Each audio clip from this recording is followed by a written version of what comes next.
Polyarthritis নিয়ে আমি আপনাকে প্রথম বলে দিই, যখনই পলি মানেটা কী হয়ে গেল, মাল্টিপল, যখনই একটা জয়েন্ট থেকে যখন মাল্টিপল যখন জয়েন্ট হবে, ব্যথা স্টার্ট হবে, আপনি ধরে নিন এর মধ্যে কিন্তু পরীক্ষা করে নিতে হয়, যেমনি আপনার সিআরপি লেভেলটা কত রয়েছে, এএসও টাইটার কত আছে, অ্যান্টিসিসিপি কত আছে।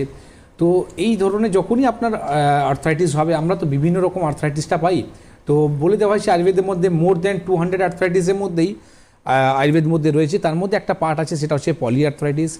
আর বিভিন্ন রকম পলিআর্থ্রাইটিসের মধ্যে আমরা পাই যেখানে মানুষরা কিন্তু পেন কিলার খায়, কিন্তু এই যে পেন কিলার খেয়ে যে আজকে কিডনি নষ্ট হয়ে যাওয়া বা পেন কিলার খেয়ে রুগীরা ভালো না হওয়ার কারণের জন্যে আজকে আমরা কি করেছি, মাল্টিপল ডক্টরস অ্যান্ড মাল্টিপল আমরা টিম যুক্ত করেছি।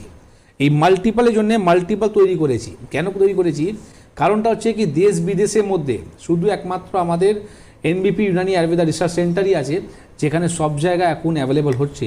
সেই কারণের জন্য এখন আমরা মাল্টিপল ডক্টরসকে নিয়ে আমরা এখন টিম বোর্ড মিটিং করেছি।